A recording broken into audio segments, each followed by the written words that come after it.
ضرور کرنا، اس لیے کہ یہ وہ محفل ہے، یہ وہ محفل ہے۔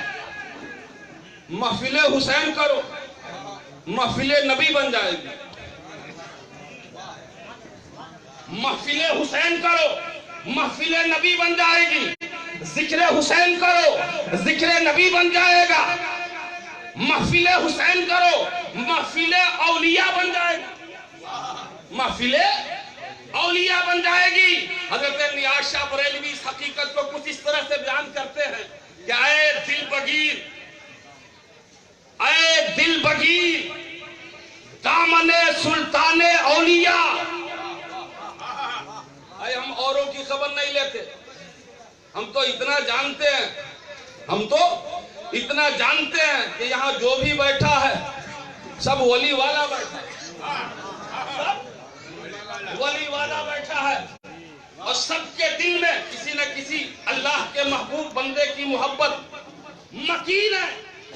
یہی تو وجہ ہے ہم میں کوئی اپنے آپ کو تیغی کہتا ہے، ہم میں کوئی اپنے آپ کو رضوی کہتا ہے، ہم میں کوئی اپنے آپ کو اشرفی کہتا ہے، ہم میں کوئی اپنے آپ کو برکاتی کہتا ہے، ہم میں کوئی اپنے آپ کو چشتی کہتا ہے، ہم میں کوئی اپنے آپ کو قادری کہتا ہے، ہم میں کوئی اپنے آپ کو نقشبندی کہتا ہے، ہم میں کوئی اپنے آپ کو سہروردی کہتا ہے، ہم میں کوئی اپنے آپ کو وارثی کہتا ہے۔ ارے انتظار صاحب، آپ کے باپ نے نام تو رکھا تھا انتظار احمد، یہ وارثی کہاں سے چلا آیا؟ انہوں نے کہا اگر میرا سینہ دیکھ سکتے ہو چیر کر تو دیکھ لو، نام انتظار احمد ہے، لیکن سینے میں جو مکین ہے اس ذات کا نام وارث عالم پناہ۔ اس لیے میں اپنے آپ کو وارثی کہتا ہوں، اس لیے میں اپنے آپ کو تیغی کہتا ہوں، اس لیے میں اپنے آپ کو برکاتی کہتا ہوں، اس لیے میں اپنے آپ کو رضوی اشرفی کہتا ہوں، اس لیے میں اپنے آپ کو قادری سہروردی نقشبندی اور چشتی کہتا ہوں۔ تو دوستو، میرا اپنا جو حسن ظن ہے وہ یہی ہے کہ یہاں ہر بیٹھنے والا کسی نہ کسی ولی کا چاہنے والا۔ اچھا ایک چیز اور کلیئر کر دوں، جو سچا پکا کسی ولی کا چاہنے والا ہوتا ہے وہ ایسا نہیں کہ جہاں سے جڑا ہوا ہے ان سے محبت کرتا ہے اور دوسرے بزرگوں سے نہیں کرتا، ایسا نہیں ہے۔ اور دوستو، چونکہ میں الحمدللہ سرکار عالم نواز سرکار وارث پاک کی چوکھٹ سے جڑا ہوا شخص ہوں، چنانچہ مجھے سرکار عالم نواز کی تعلیمات کے بہت ساری چیزیں معلوم ہیں۔ تو ہمارے ہاں تو تعلیم کچھ اس طرح سے ہے، ہمارے ہاں تعلیم مشرب وارثیت پہ تعلیم کچھ اس طرح سے ہے کہ سنا کوئی ایک صورت پکڑ لو، کوئی ایک صورت پکڑ لو، اسی میں سب ہے، اسی میں سب ہے۔ اور پھر جناب بیدم شاہ وارثی مشرب وارثیت کو بیان کچھ اس طرح سے کرتے ہیں کہ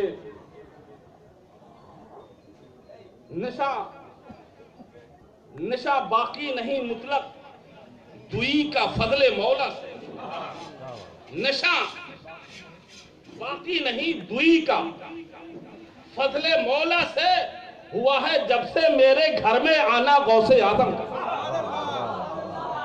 سبحان اللہ سبحان اللہ۔ ہوا ہے جب سے میرے گھر میں آنا غوث اعظم کا۔ تو دوستو، اگر آپ سچے مرید ہیں اپنے پیر کے تو یقین جانیے چہرہ چاہے سامنے جو بھی ہو، جلوہ آپ کو اپنے پیر کا نظر آئے گا۔ بے شک، سبحان اللہ سبحان اللہ۔ پیر کا نظر آئے گا۔ اور اتنی باتیں اس لیے میں نے کہہ دی کہ پیر ہو، فقیر ہو، ولی ہو، کتب ہو، غوث ہو، ابدال ہو، سالک ہو، مجذوب ہو، صوفی ہو، چاہے جو بھی ہو، بغیر حسین ابن علی کے کچھ بھی نہیں ہو سکتا۔ بے شک، سبحان اللہ۔ بغیر حسین ابن علی کے کچھ بھی نہیں ہو سکتا۔ اسی لیے فرماتے ہیں نیاز شاہ بریلوی، اے دل بگیر، دامن سلطان اولیاء، ہاتھوں سے دامن تم نے بڑے تار تار کیے. بھائی پکڑنا تو اس وقت کہیں گے کہ جس کا پکڑے ہو اس کی سیرت پر عمل کرو. پکڑنا تو اس وقت کہیں گے کہ جس کا پکڑے ہو اس کی سیرت پہ عمل کرو, اس کی تعلیمات پہ عمل کرو. تو اگر میں نے یہ جملہ کہہ دیا تو اسے آپ حضرات سنبھال لیجئے گا کہ بھائی ہاتھوں سے تم نے دامن پکڑ کے بہت سارے تار تار کیے. اب ان ہاتھوں کو الگ رکھو, دل کو بڑھاؤ, خانے دل کو سامنے لاؤ. اے دل بغیر دامن سلطان اولیاء یعنی حسین ابن علی جان اولیاء, یعنی حسین ابن علی جان اولیاء. یعنی کیا مطلب؟ آقا حسین کی ذات وہ ذات ہے کہ ہر ولی کی جان کو حسین کہتے ہیں, غوث پاک کی غوثیت کو حسین کہتے ہیں, غریب نواز کی خواجگیت کو حسین کہتے ہیں, مخدوم اشرف کی ولایت کو حسین کہتے ہیں, وارث پاک کی وراثت کو حسین کہتے ہیں. یعنی بغیر حسینیت کے ولایت نہیں, بغیر حسینیت کے ولایت نہیں ہے. تو حضرات ہم اور آپ یہاں بیٹھے ہیں, میری عادت بھی ہے اور جو میں نے شروع میں کہا کہ کوشش یہ ہوتی ہے کہ جملے ضائع نہ ہو, وقت ضائع نہ ہو, لہذا گفتگو کا تسلسل اپنی جگہ پر بھی ہے. حکم ہوا 4 مصرے نظر کرتا ہوں, محبت سے سن لیجئے گا. اس کے بعد شاید بہت زیادہ وقت نہیں لوں گا, تھوڑی ہی دیر لوں گا, لیکن شاید کچھ ایسی باتیں کر کے گزرنے کی کوشش کروں گا کہ آپ مجھے اپنی دعاؤں میں یاد رکھیں گے. ایک بار درود پاک پڑھ لیجئے.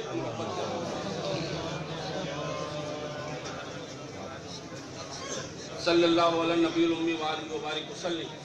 صلاۃ و سلام علیک یا رسول اللہ. دیکھیے گا 4 مصرے.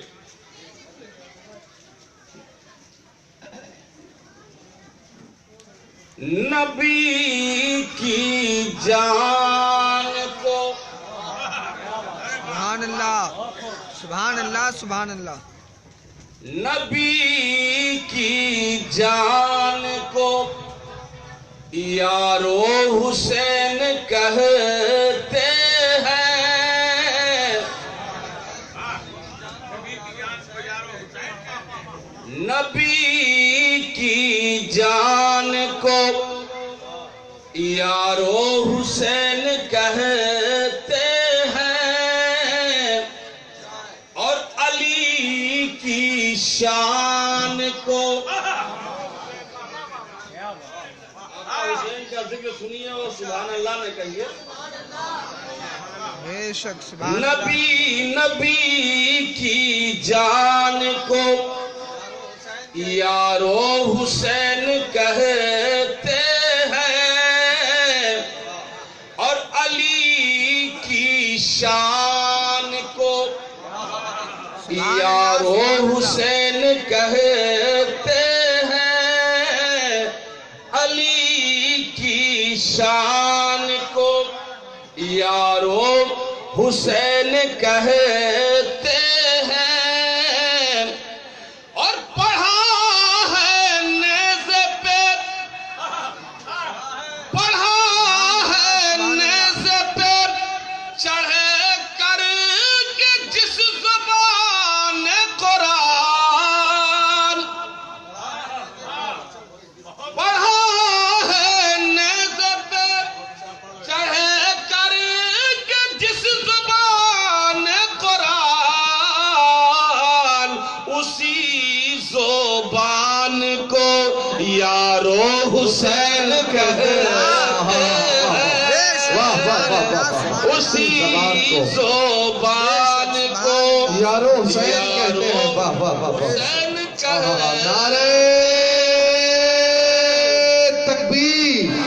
ذرا بلند آواز سے, بلند آواز سے, دل سے. نعرہ تکبیر, نعرہ رسالت, ذکر حسین, یاد حسین, بزم حسین, آقا حسین, مولا حسین, داتا حسین, امام حسین.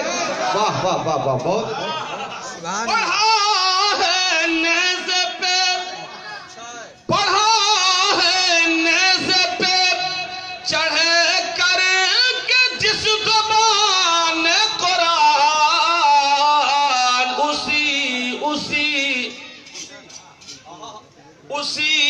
زبان کو یارو حسین کہتے ہیں، اسی زبان کو یارو حسین کہتے ہیں، اسی زبان کو،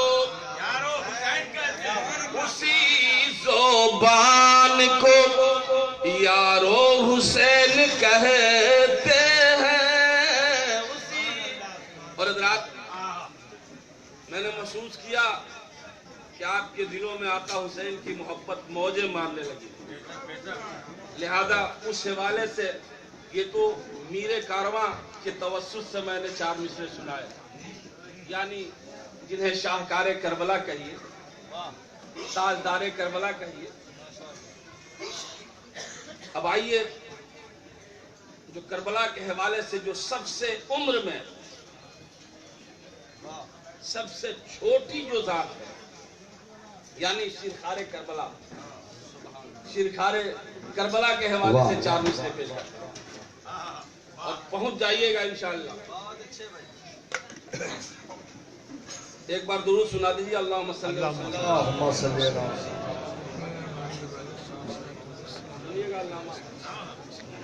عطا ہو کرم ہو دنیا کے سب سے بڑے بادشاہ سرکار مولا علی کی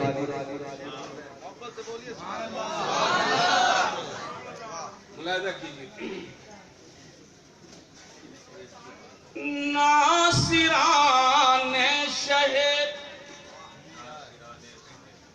والا میں نہ تھی عمر کی قید، بے شک یعنی یہ اس تصور کو میں پیش کر رہا ہوں جب امام علی مقام کا قافلہ نور مدینۃ الرسول سے جب رخت سفر کیا ہے صوبہ کربلا کی طرف اور پھر صوبہ مکہ کی طرف اور پھر مکے سے صوبہ کوفہ کی طرف، تو میرے امام کی جانب سے اس طرح کی کوئی بھی نہ شرط تھی، نہ استغاثہ تھا، نہ التجا کہ میرے اس مہم میں، میرے اس کاروے میں آپ بھی شامل ہو جاؤ، اور پھر شامل وہ ہو جو توانا ہو، تندرست ہو، جوان و رانہ ہو، جس کے بازو میں طاقت ہو، جس کے سینے چوڑے ہو، جو صحت و تندرستی کا ایک مثال لگتا ہو۔ اس طرح کی کوئی بھی گزارش یا کوئی بھی التجا یا استغاثہ میرے امام کی جانب سے نہیں تھی۔ نظر کرتا ہوں، ملاحظہ کیجیے گا کہ ناصران شہر والا میں نہ تھی عمر کی قید،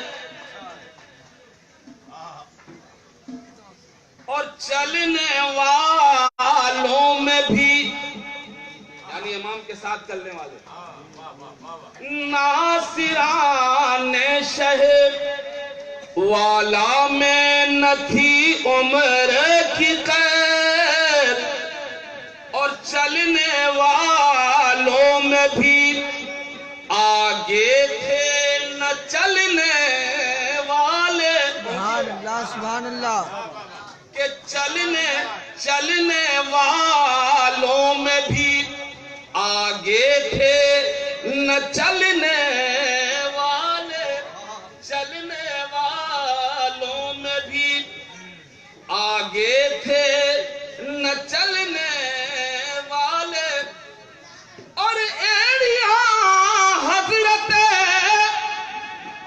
اصغر نے نہیں رگڑی تھی،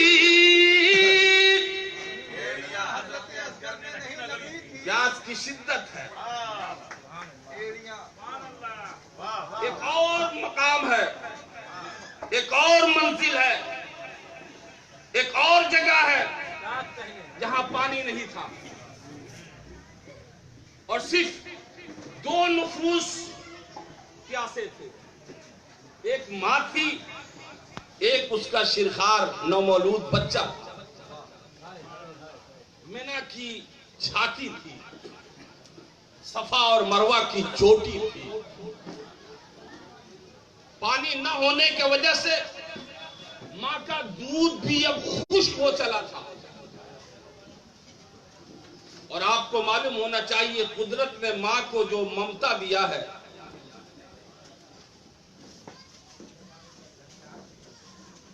اس کی مثال پوری دنیا میں نہیں ہے. ماں ماں ہوتی ہے، بس ماں ماں ہوتی ہے، ماں ماں ہوتی ہے. ماں تڑپ گئی.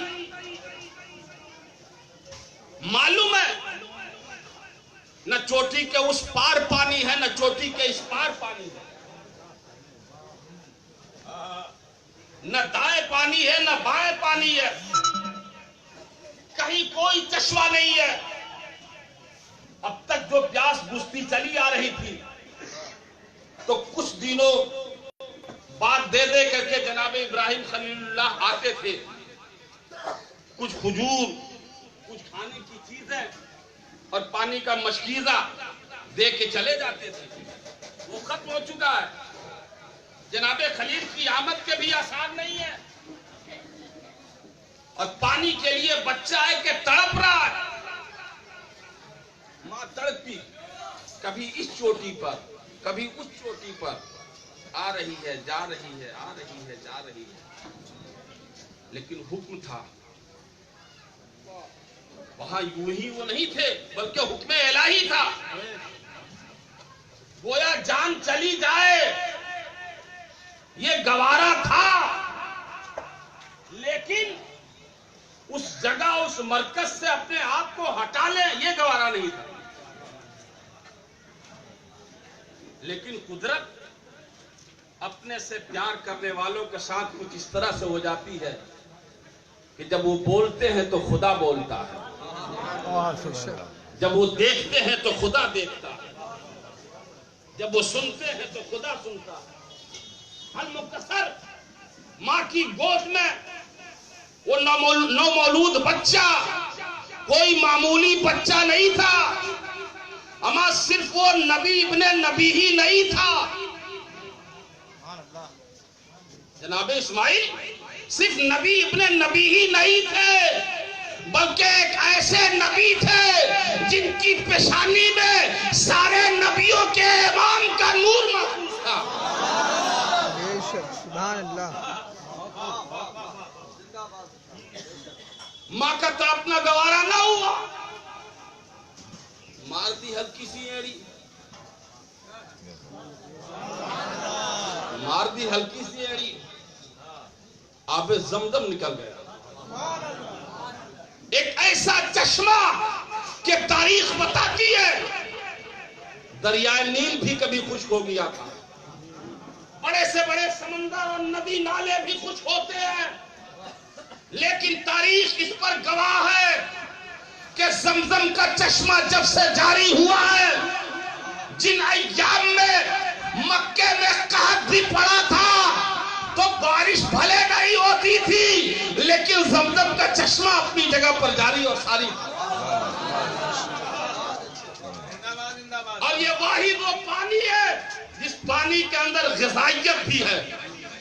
یہ واحد وہ پانی ہے جس پانی کی شفاف اور جس کی طہارت اور نفاست کے سامنے دنیا کا کوئی بھی فلٹر پانی اس کا مقابلہ نہیں کر سکتا.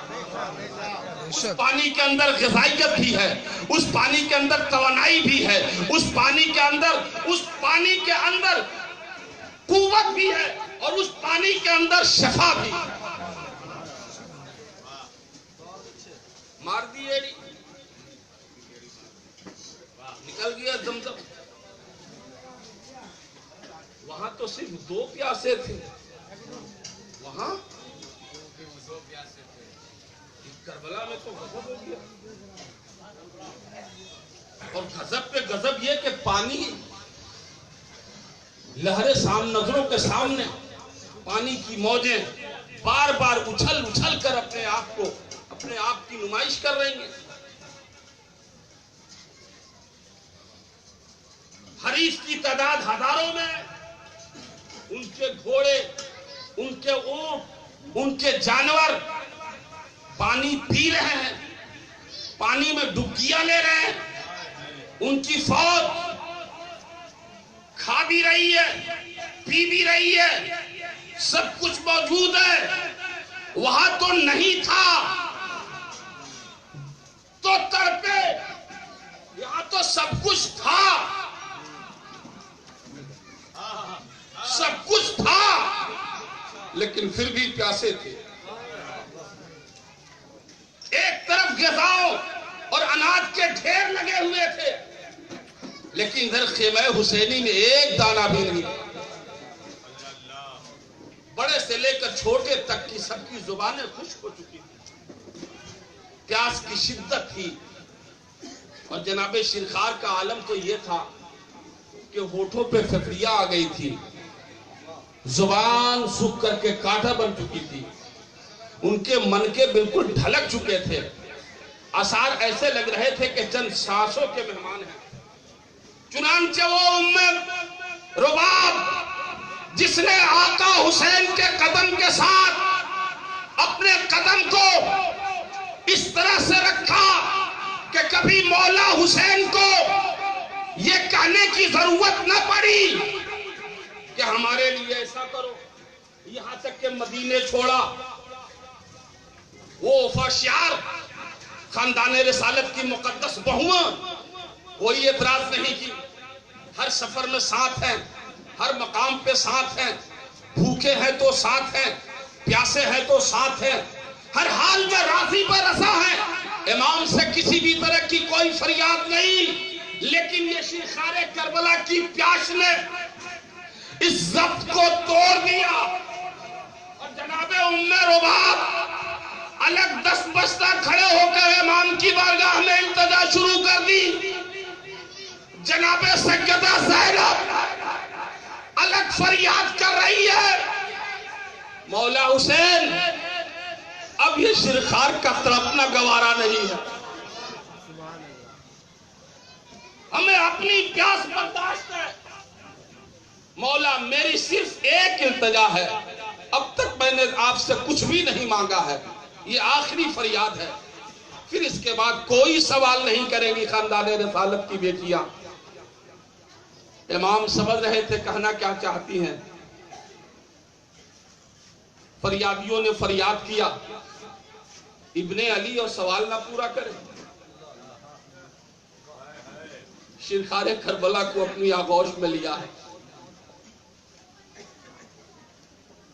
اپنے عیبا میں چھپا لیا، نکل پڑے میدان کی طرف۔ بہووں نے کہا تھا کہ کوئی بھی تو اس میں صاحب اولاد ہوگا، شاید کسی کو ترس آ جائے، شاید کوئی پانی کا دو قطرہ دے دے۔ چنانچہ اس امید کے ساتھ آقا حسین اپنے شیرخوار 6 مہینے کے شیرخوار جناب اصغر کو اپنی آغوش میں لے کر کربلا کی طرف ہلکے ہلکے قدم کو بڑھا رہے ہیں۔ شاید میرے امام کے سامنے نتیجہ ظاہر تھا، اور جب میرے امام کربلا کی طرف جا رہے تھے تو اپنے عیبا میں شیرخوار کربلا کو انہوں نے ڈھک لیا تھا، کیونکہ تپش بھی غضب کی تھی، آسمان آگ برسا رہی تھی، گرم ہوائیں، گرم لو۔ باپ کی شفقت اولاد کے ساتھ کیا ہوتی ہے، اس بنیاد پر انہوں نے چھپا رکھا تھا، لیکن جب خدا دین لیتا ہے تو عقلیں چھین لیتا ہے۔ یزیدیوں کی فوج کی طرف سے آواز آ رہی ہے، لگتا ہے شاید حسین تھک گیا ہے، اب اس کی ہمت دوچار ہو چکی ہے، اب اس کے کمر میں سکت باقی نہیں ہے، شاید قرآن لے کر آ رہا ہے، شاید قرآن لے کر آ رہا ہے، اس قرآن کے حوالے سے کچھ کہنا چاہتا ہے۔ ابے ظالمو، یہ تمہاری بدنصیبی اور روسیاہی ہے، یہ تمہارا خاکستر ضمیر ہے، ورنہ جو سچی بات ہے وہ یہی ہے کہ یقیناً ہم جنہیں شیرخوار کربلا کہتے ہیں وہ قرآن ہی ہے. بے شک. سبحان اللہ سبحان اللہ. خاندان رسالت قرآن ہی ہے.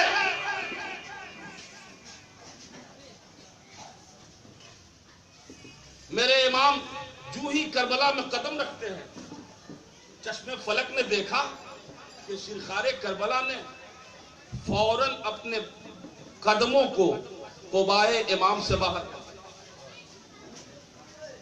کر دیا. قدموں کو باہر کر دیا. اب یہاں تک آپ پہنچ گئے تو وہ شعر سن لیجئے جو حضرت علامہ کی خواہش تھی. کیوں باہر کیا؟ توجہ چاہوں گا. بتا دیجیے اس لیے کہ اور بھی علماء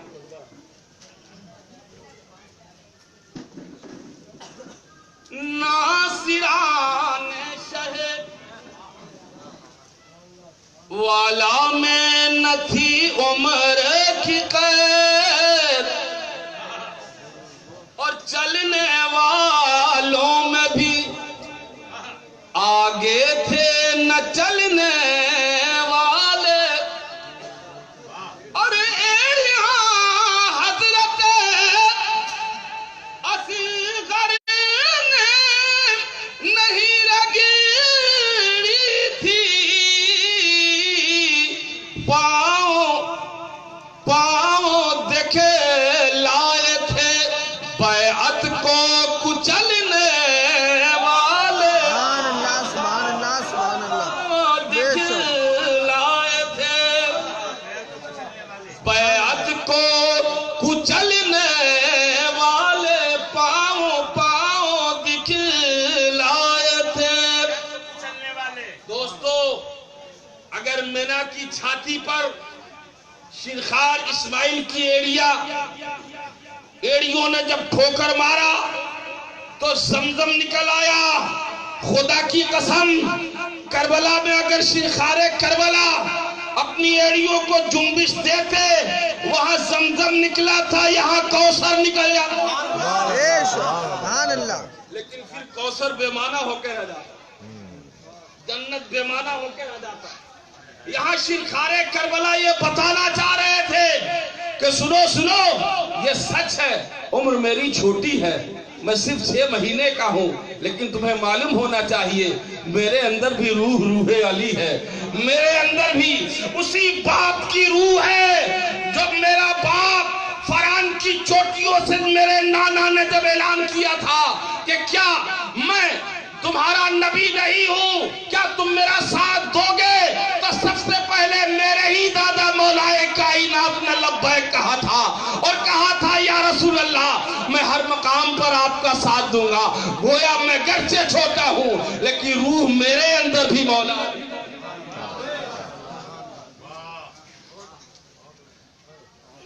بے زبانی نے رکھا غیرت اصغر کا بھرم, بے زبانی نے رکھا.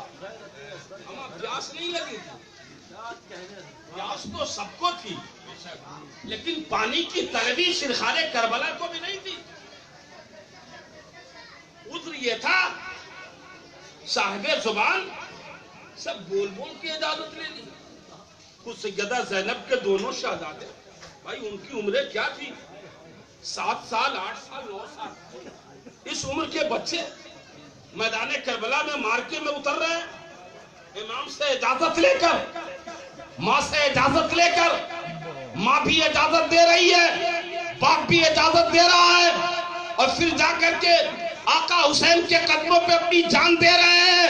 شیرخوار کربلا کی یہی طلب تھی, یہی تمنا تھی, مولا حسین جہاں آپ کے قدموں پر زبان والے بول کر اجازت لے رہے ہیں, ابھی مجھے لسان نطق نہیں حاصل ہے لیکن میں ضرورت کو سمجھ رہا ہوں. آج کس چیز کی ضرورت ہو, نانا کے دین کو آج کسی اور چیز کی ضرورت نہیں ہے, بلکہ نانا کے دین کو نواسے کے خون کی ضرورت ہے. لہذا اے امام کربلا اس شیرخوار کی بھی قربانی کو قبول کر لیجئے. بے زبانی نے رکھا غیرت اصغر کا بھرم, کھا لیا تیر مگر مسلم, سبحان اللہ. کھا لیا دیا تیر مگر منہ سے نہ مانگا پانی. تو دوستو یہ ہے کربلا اور یہ ہے کربلا کی حقیقت. اب میں چاہتا یہ ہوں، ایک بات آ گئی تھی، آپ کا تصور تھوڑی دیر کے لیے مینا چلا گیا، تو اسی مینا کے تناظر میں تھوڑی دیر آپ کے سامنے کربلا. ڈاکٹر اقبال فرماتے ہیں کہ غریب و سادہ و رنگین ہے داستان حرم. توجہ دیجیے، غریب و سادہ و رنگین ہے داستان حرم، نہایت اس کی حسین، ابتدا ہے اسماعیل.